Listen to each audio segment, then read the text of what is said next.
그날 허리가 아니라 마음이 먼저 아팠다. 이상하게도 허리 통증이 그걸 더 선명하게 만들었다.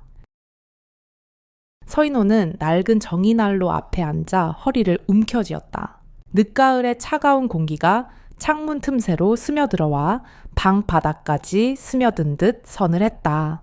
그는 무릎을 굽힌 채로 허리를 조금이라도 덜 아프게 하려고 몸을 기울였지만 그럴수록 근육이 굳어가는 느낌이 들 뿐이었다. 이놈의 허리, 이러다 정말 크게 다치겠네. 그의 목소리는 방 안에서 허공을 맴돌았다. 대답해줄 사람은 없었다. 정인 안로 위에서 물이 끓는 소리가 희미하게 들렸다. 은색 주전자의 뚜껑이 미세하게 흔들렸지만 인호는 그 소리조차 들은 둥만둔 듯했다. 그의 시선은 방 한 구석에 걸린 오래된 달력으로 향했다. 달력은 지난주 날짜에서 멈춰 있었고 붉은 펜으로 표시된 작은 동그라미가 눈에 들어왔다. 작년 이맘때쯤 허리 통증이 처음 심해졌던 날이었다. 그때도 병원에 가라는 친구들의 말을 대수롭지 않게 넘겼었다. 그냥 나아지겠지. 그는 그렇게 생각하며 몇 주를 버텼고 결국 통증이 사라지긴 했다. 하지만 이번에는 달랐다. 똑같은 자리에서 똑같은 허리 통증이 다시 도진 것이 왠지 모르게 불길하게 느껴졌다. 작은 한숨이 그의 입술 사이에서 새어나왔다. 허리만 아픈 것이 아니었다. 그는 며칠 동안 이상하게 밥맛이 없었고 잠도 제대로 오지 않았다. 허리가 아프면 몸이 힘들면 마음도 더 쓸쓸해졌다. 그는 식탁 위에 놓인 반찬통을 바라봤다. 어제 윤미정이 들고 와서 두고 간 것이었다. 깍두기와 콩자반이 들어있는 반찬통. 그는 젓가락을 들어 한 점 집어 먹으려다 다시 내려놓았다. 입안이 마르고 목이 메는 느낌이 들었다. 전화벨 소리가 울렸다. 인호는 허리를 붙잡은 채 천천히 자리에서 일어나 핸드폰을 집어들었다. 화면에 윤미정이라는 이름이 떠 있었다. 여보세요? 인호야? 너 허리 괜찮아? 목소리가 왜 이렇게 기운이 없어? 별일 아니야? 그냥 조금 삐끗했어. 조금 삐끗했다고. 너 목소리 들어보니까 심한 것 같구만. 병원에 좀 가봐. 인호는 잠시 침묵하다가 낮게 대답했다. 괜찮아. 며칠만 지나면 나아질 거야. 미정의 한숨 소리가 전화기 너머로 들렸다. 너 맨날 그렇게 말하다가 더 크게 아프면 어떡하려고 그래. 나이도 이제 50이 넘었는데 몸 좀 챙겨. 인호는 대답 대신 작게 웃었다. 알았어. 걱정 마. 곧 나을 거야. 그는 전화를 끊고 다시 정인난로 앞에 앉았다. 허리를 붙잡은 손끝이 서서히 떨렸다. 혼잣말이 저절로 나왔다. 이러다 진짜 그냥 이렇게 살다 끝나는 거 아닐까? 방 안은 조용했고 정인난로에서 올라오는 열기가 방바닥 위에 희미하게 흔들렸다. 그는 한동안 움직이지 않고 그 자리에서 앉아 있었다. 잠시 후 전화벨이 다시 울렸다. 인호는 한숨 섞인 표정으로 핸드폰을 들어 올렸다. 다시 윤미정이었다. 내일 반찬 가져갈게. 굳이 그럴 필요는... 할 얘기가 있어. 그냥 기다려. 미정의 목소리는 단호했다. 전화를 끊고 나서도 인호는 한동안 핸드폰을 내려놓지 못했다. 그는 창문 너머로 시선을 옮겼다. 회색 하늘 아래 낙엽 몇 장이 바람에 휘날려 창틀에 걸려 있었다.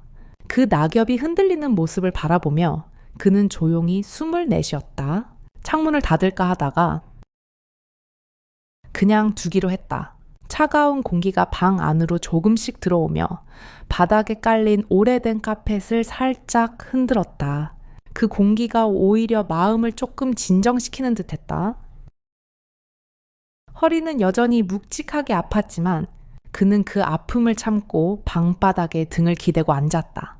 방 안은 점점 어두워지고 있었고 정인난로의 불빛만이 작은 방을 붉게 물들이고 있었다.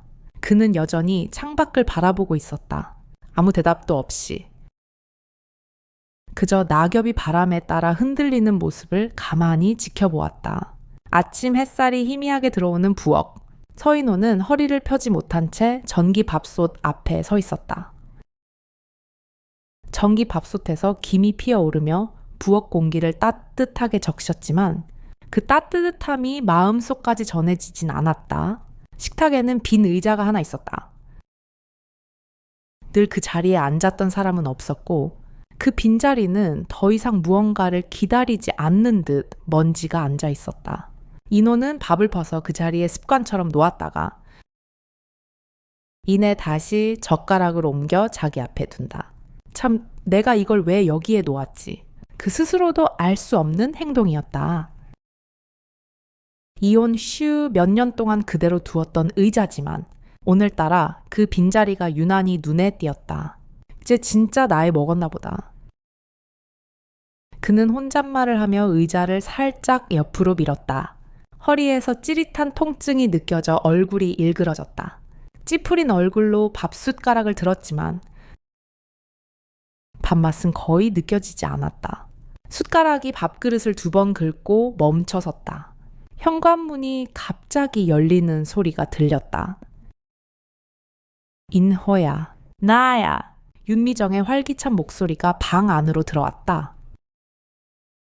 인호는 허리를 세우지 못한 채로 문 쪽을 바라봤다.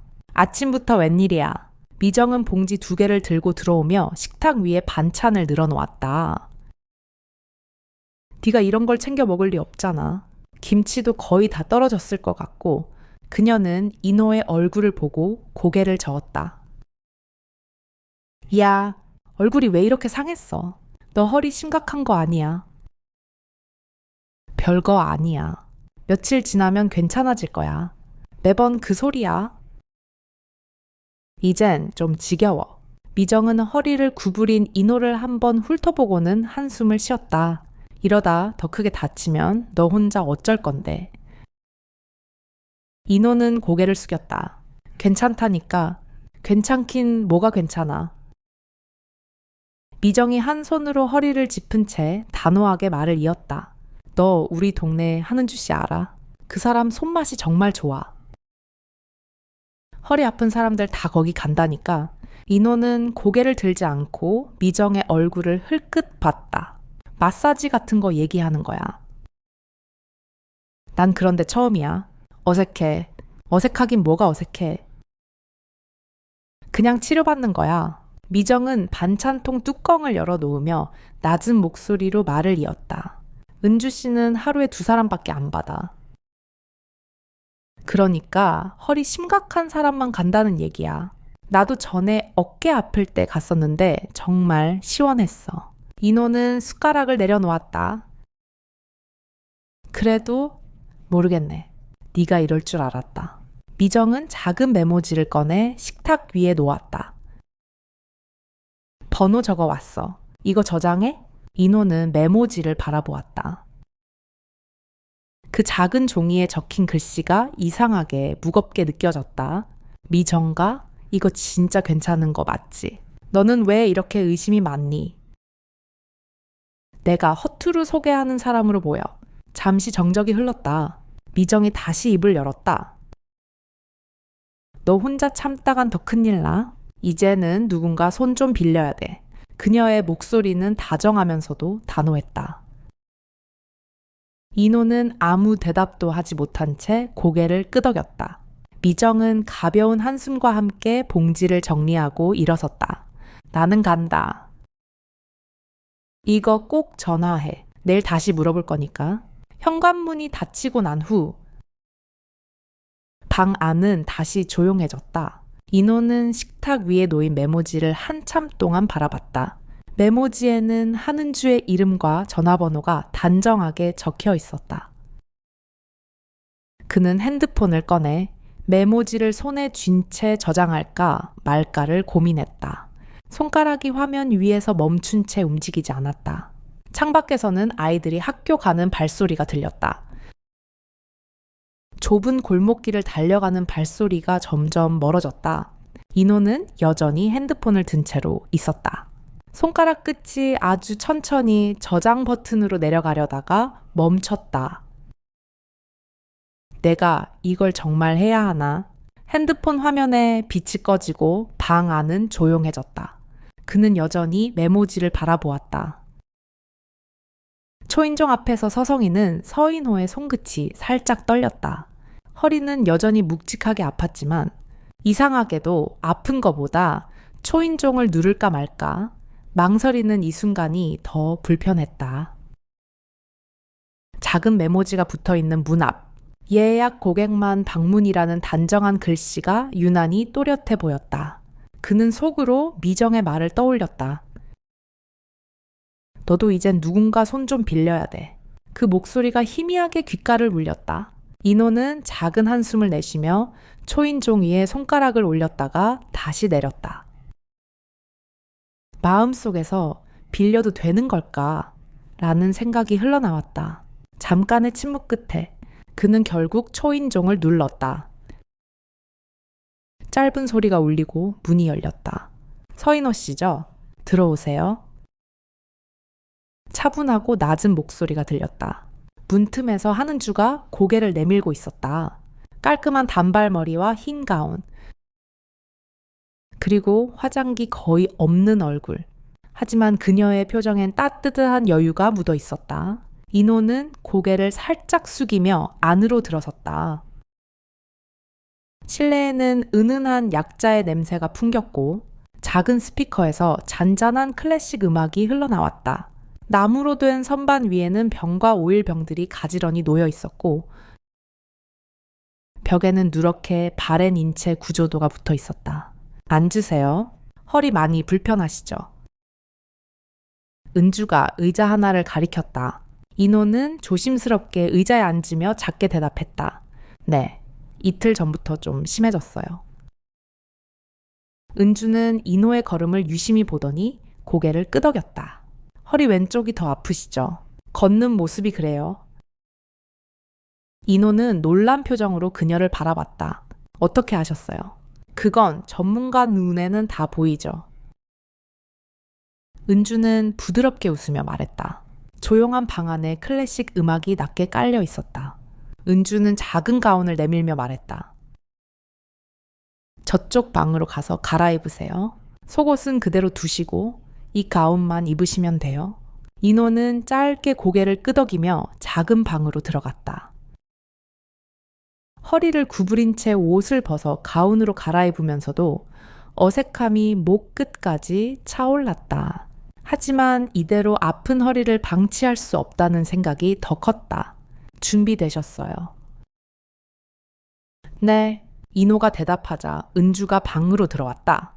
작은 방 한가운데 마사지용 침대가 놓여 있었고 주황색 빛의 스탠드가 방 안을 따뜻하게 비추고 있었다.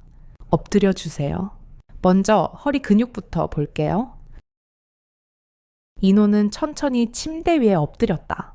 은주는 손에 따뜻한 오일을 묻히더니 그의 허리를 천천히 눌렀다. 손바닥에서 전해지는 온기가 허리에 묵직한 통증 사이로 스며드는 느낌이었다. 여기 많이 아프시죠? 네, 거기가 제일 아파요. 은주는 조심스럽게 힘을 주며 말을 이었다. 근육이 꽤 많이 굳어 있어요. 일하실 때 허리를 많이 쓰시는 것 같네요. 인테리어 일 하거든요. 바닥재 나르거나 쪼그려 앉는 일이 많아서요. 은주는 잠시 손을 멈추더니 부드럽게 물었다. 혼자 사시죠? 인호는 대답을 망설이다가 작게 말했다. 네, 좀 오래됐어요. 저도 혼자예요. 은주는 조용한 목소리로 말을 이었다. 그래서 몸을 더 챙기게 되더라고요.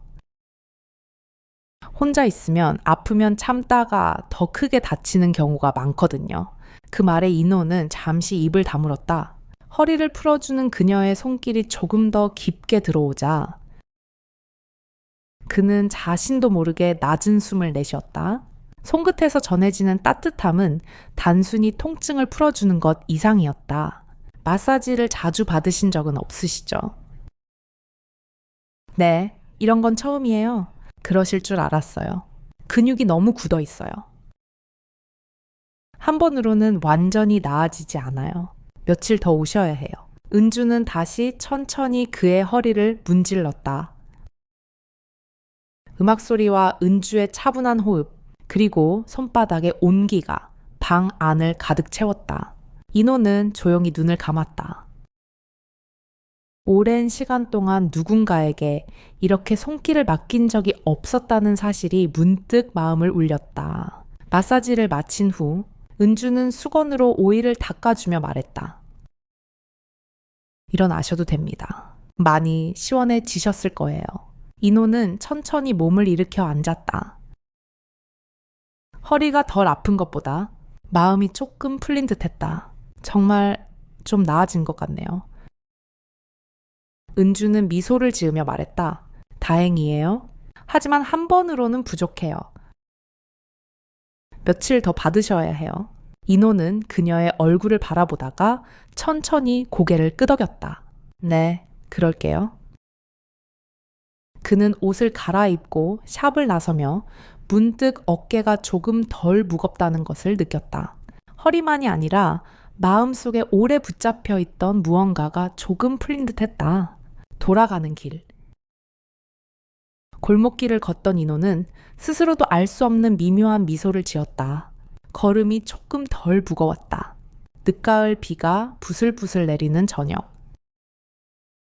서인호는 골목길을 천천히 걸었다.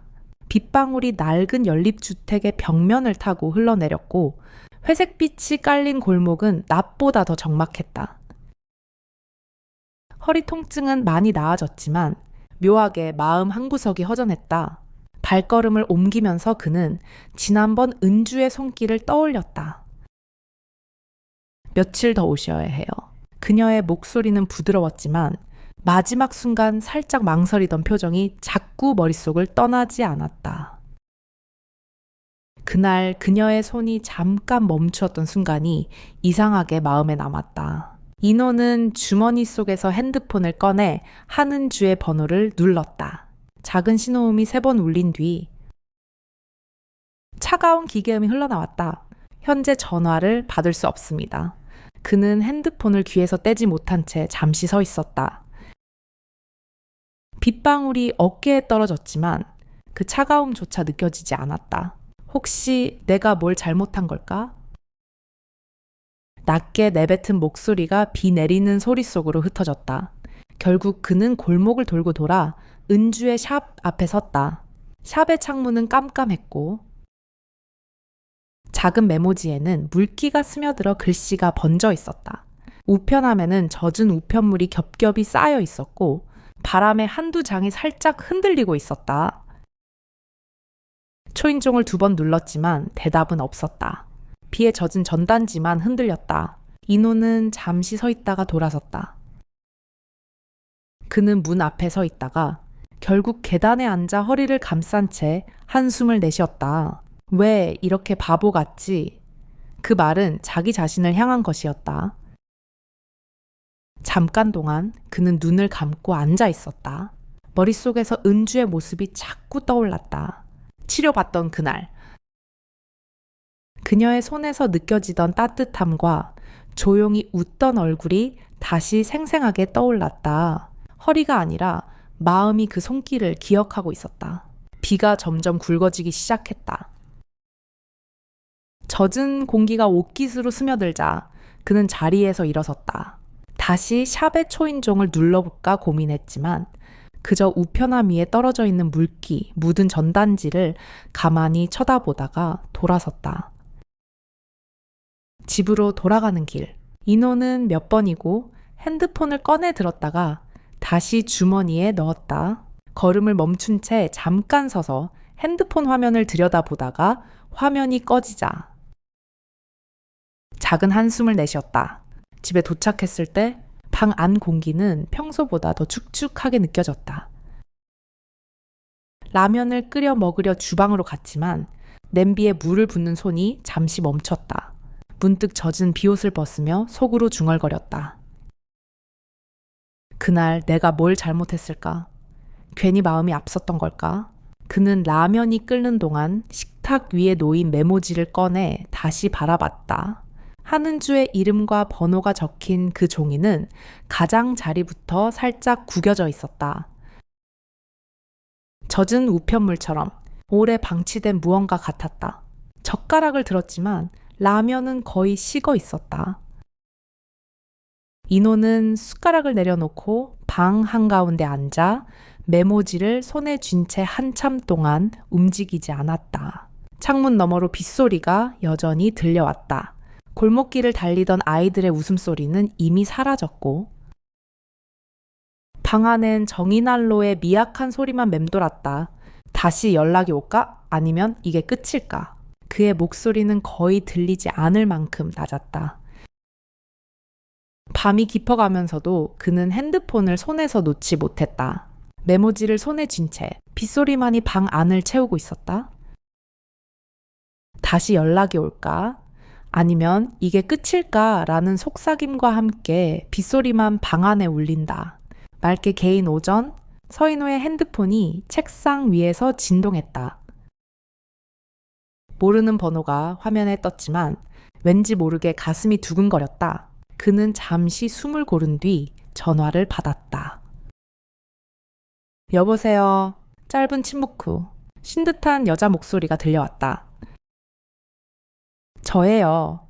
혹시 시간 되시면 차 한잔 할 수 있을까요? 인호는 순간 말문이 막혔다. 몇 초간의 정적이 흐른 후 조심스럽게 대답했다. 네, 어디서 만날까요? 동네 끝에 있는 그 다방 아시죠?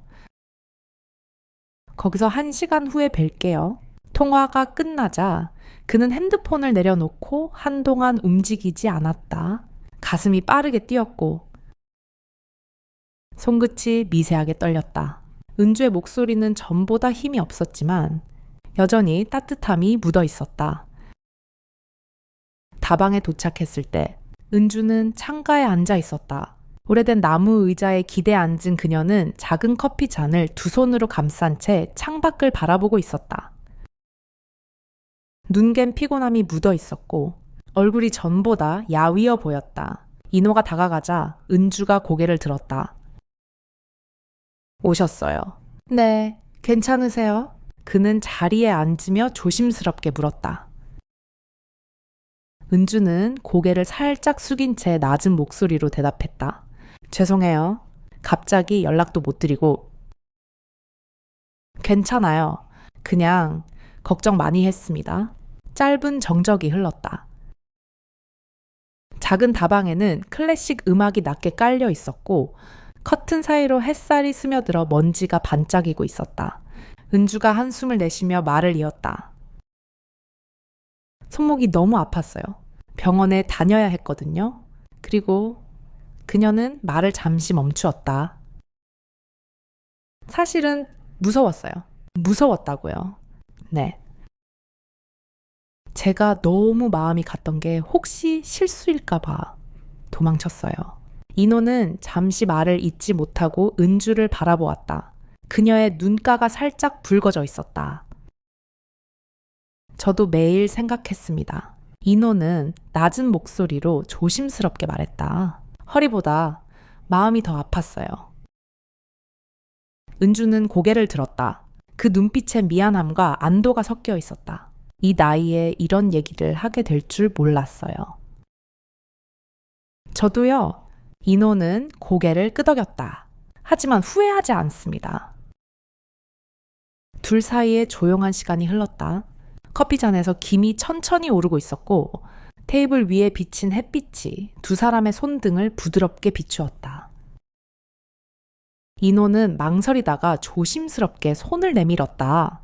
은주는 잠시 그의 손을 바라보다가 천천히 자신의 손을 얹었다.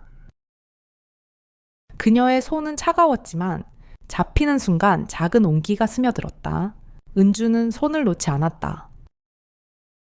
오히려 살짝 손가락을 감싸며 작은 미소를 지었다. 이렇게 잡고 있으니까 좀 마음이 놓이네요. 저도 그렇습니다. 커피잔 속 김이 서서히 사라져갔다. 다방 안에 음악 소리만이 조용히 흐르고 있었다. 둘은 그 자리에 앉은 채 한동안 말을 하지 않았다. 그러나 그 침묵은 어색하지 않았다. 오히려 오랜만에 느끼는 편안한 고요였다. 은주가 낮은 목소리로 말했다. 앞으로는 도망치지 않을 거예요. 인호는 대답 대신 그녀의 손을 더 단단히 감쌌다. 그녀의 눈가가 살짝 젖어 있었다. 시간이 흘렀지만 두 사람은 자리에서 일어나지 않았다. 테이블 위 커피잔에서 김이 천천히 사라지는 모습이 강조되며 둘의 조용한 시선 교환으로 장면이 마무리된다. 늦가을 햇살이 골목길을 비추던 오전, 서인호는 은주의 샵 앞에 서 있었다. 문 앞에는 새로운 메모지가 붙어 있었다. 하루 한 명만 예약받습니다. 단정한 글씨가 유난히 눈에 들어왔다. 그는 메모지를 바라보다가 미소를 지었다. 그 한 명이 자신이라는 걸 이미 알고 있었다. 처음 이곳에 왔을 때 같은 자리에 붙어 있던 예약 고객만 방문이라는 메모지가 떠올랐다. 그날은 망설임으로 손끝이 떨렸지만 오늘은 달랐다. 발걸음이 자연스럽게 문 앞으로 향했다. 초인종을 누르자 문이 열렸다. 은주가 흰색 가운을 입고 서 있었다. 오늘 그녀의 얼굴에는 지난번 다방에서 보았던 불안 대신 자연스러운 미소가 번져 있었다. 오셨어요. 서인호 씨, 이제 정말 VIP 고객이세요. 인호는 어색하게 웃으며 고개를 끄덕였다. 허리는 이제 괜찮은데 그래도 오고 싶네요. 은주는 장난스럽게 눈을 가늘게 뜨고 대답했다. 치료는 핑계죠. 저는 괜찮아요. 오히려 좋아요. 실내는 여전히 은은한 약자의 향이 났지만 어쩐지 전보다 더 따뜻한 공기가 감돌았다. 창께는 작은 화분이 햇살을 받고 있었고 나무 선반 위에 놓인 오일 병들이 빛을 받아 반짝였다. 주전자에서 물이 끓는 소리가 잔잔히 울렸다. 인호는 방 안을 둘러보다가 조용히 말했다. 이 방이 이렇게 편안하게 느껴질 줄은 몰랐어요. 은주는 미소를 지으며 그를 안쪽으로 안내했다. 오늘은 치료보다는 차를 먼저 드실래요? 두 사람은 마사지용 침대 옆 작은 의자에 나란히 앉았다. 은주가 따뜻한 차를 건네주었다. 컵에서 올라오는 김이 방 안의 공기와 섞이며 부드럽게 퍼졌다. 차를 마시며 은주는 잠시 인호를 바라보다가 조용히 입을 열었다. 이제는 도망가지 않을 거예요. 인호는 컵을 내려놓으며 그녀를 바라보았다. 저도요. 이제는 확실히 알겠어요. 제 마음이 진심이라는 걸. 은주는 그의 말을 들으며 살짝 고개를 숙였다. 그러다 천천히 손을 내밀어 인호의 손등 위에 올려놓았다. 그녀의 손길은 조심스러웠지만 이번엔 단단한 의지가 느껴졌다. 인호는 그녀의 손을 가볍게 감싸쥐었다. 이렇게 조용히 있는 게 좋네요. 네, 말이 없어도 알 수 있는 것 같아요. 커피잔 속 김이 서서히 사라져갔다. 다방 안에 음악 소리만이 조용히 흐르고 있었다. 둘은 그 자리에 앉은 채 한동안 말을 하지 않았다. 두 사람은 더 말을 하지 않고 한동안 차를 마셨다. 방 안에는 주전자에서 물이 부글거리는 소리와 창밖에서 들려오는 바람 소리만이 잔잔히 울렸다. 차를 마시는 동안 은주는 컵받침을 괜히 손끝으로 빙글 돌렸다. 인호는 그 작은 움직임을 가만히 지켜봤다. 잠시 후 은주가 작은 농담을 던졌다. 이제 서인호 씨는 제 유일한 VIP 고객이에요. 평생 예약 가능해요. 인호는 부끄럽게 웃으며 대답했다. 그럼 저도 평생 VIP 자리를 놓치지 않을 겁니다. 둘의 시선이 마주쳤고 서로에게 가벼운 웃음이 번졌다. 그 웃음에는 긴 시간 쌓였던 망설임과 불안이 모두 풀려 있었다. 늦가을 바람이 창밖에서 화분 잎을 살짝 흔들었다. 인호는 은주가 건네준 차잔을 두 손으로 감싸며 작은 웃음을 숨기듯 입술을 깨물었다. 조용한 일상 속에서 작은 변화는 언제나 늦게 찾아오는 것처럼 보이지만 사실 우리 몸과 마음은 매 순간 작은 신호를 보내고 있습니다. 서인호가 처음 허리 통증을 느꼈을 때 그는 그것을 단순한 노화로 생각했습니다. 늘 그래왔듯 곧 괜찮아지겠지라고 자신을 달래며 며칠을 넘겼습니다. 하지만 그 고통은 단순한 근육통이 아니라 오랜 세월 동안 몸을 혹사해온 자신의 삶에 대한 경고였습니다. 몸이 아플 때 사람들은 흔히 침묵 속에 스스로를 가두곤 합니다. 나이 들어서 아픈 건 당연한 것이라고. 괜히 다른 사람을 귀찮게 하고 싶지 않다고 그렇게 스스로를 설득합니다. 하지만 이 이야기에서 보여주듯이 그 침묵은 때때로 더 큰 고립을 만들어냅니다. 몸의 아픔은 결국 마음의 고립으로 이어지고 마음이 지치면 몸은 더 쉽게 병들게 됩니다. 윤미정이 반찬을 들고 찾아와 준 건 단순한 친절이 아니었습니다. 그것은 인호가 다시 세상과 연결될 수 있는 작은 다리였습니다. 우리가 잊지 말아야 할 것은 바로 이런 소소한 일상의 온기입니다. 한마디 안부 전화, 김치 한 통을 건네는 손길, 괜찮아? 라고 묻는 짧은 한마디가 때로는 병원보다 더 큰 위로가 됩니다.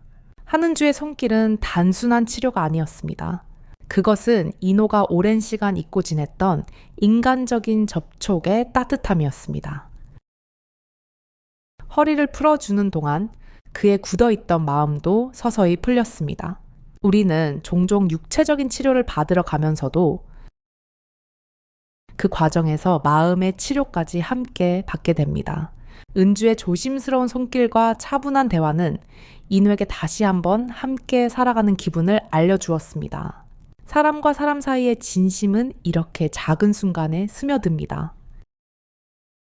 몸이 아파야만 비로소 깨닫는 것들이 있습니다. 오래된 친구의 다정한 한마디가, 이웃의 조용한 배려가, 그리고 자신의 몸을 돌보는 사소한 습관이 결국 삶을 지탱하는 큰 힘이 됩니다. 한은주 또한 상처를 안고 있었습니다.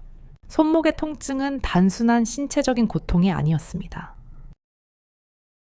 그것은 그녀가 혼자 살아오며 몸과 마음 모두에게 지우고 있던 무게의 증거였습니다. 그 무게를 견디느라 은주는 자신에게 다가오는 따뜻함조차 두려워했습니다. 그녀가 한동안 인획에서 멀어진 이유도 바로 그것이었습니다. 사랑이나 애정이 아니라 다시 상처받을지도 모른다는 오래된 두려움 때문이었습니다. 하지만 인호와 은주가 다시 마주 앉은 다방에서 그들은 솔직해졌습니다. 두려움과 후회를 말로 꺼내놓았고 그것이 두 사람을 다시 이어주었습니다. 어떤 때는 화려한 고백보다 미안했어요, 혹은 걱정했어요 라는 조용한 말이 더 큰 힘을 가집니다. 이야기가 우리에게 전하는 가장 큰 교훈은 이것입니다. 몸의 작은 신호를 무시하지 마세요. 그리고 그 신호를 통해 사람과 사람 사이의 온기를 다시 느껴보세요. 건강을 지키는 일은 단순히 병원에 가는 것만이 아닙니다. 매일 같은 시간에 일어나는 습관, 따뜻한 물 한 잔을 챙겨 마시는 마음, 혼자라도 식탁 위에 반찬을 차려놓는 성실함, 그리고 이웃에게 건네는 짧은 안부가 우리의 삶을 더 오래, 더 따뜻하게 만들어줍니다. 우리가 누군가를 위해 할 수 있는 일도 거창하지 않습니다. 반찬 몇 가지를 나눠주는 것, 비 오는 날 우산을 건네는 것, 허리는 괜찮으세요? 라고 물어봐 주는 것, 그것으로도 사람의 마음은 크게 변합니다. 인호가 다시 은주의 샵을 찾았을 때 그는 이미 허리 통증에서 벗어나 있었습니다. 하지만 그는 여전히 그곳으로 향했습니다. 왜냐하면 그가 진정으로 필요했던 것은 허리 치료가 아니라 은주라는 사람과 나누는 작은 대화와 미소였기 때문입니다. 나이가 들어도 혹은 나이가 들어서일수록 우리는 여전히 누군가와 마음을 나누고 싶어 합니다. 사랑은 젊은 사람들만의 이야기가 아닙니다. 중년 이후에도, 노년에도 사랑은 존재합니다. 다만 그 사랑의 모습이 달라질 뿐입니다. 손을 잡아주는 따뜻함,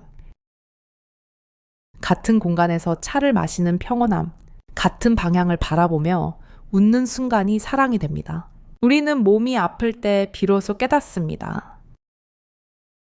그동안 너무 바쁘게 살아오느라 주변의 작은 온기를 잊고 있었다는 사실을, 그리고 몸을 돌보는 것이 단순히 자신을 위한 것이 아니라 나를 걱정하는 사람을 위한 배려이기도 하다는 것을, 이 이야기를 통해 한 가지 철학을 마음에 새기고 싶습니다. 건강은 혼자 지키는 것이 아니다.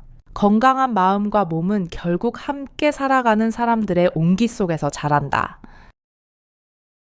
이제 이 영상을 보고 계신 여러분께도 조용히 말씀드리고 싶습니다.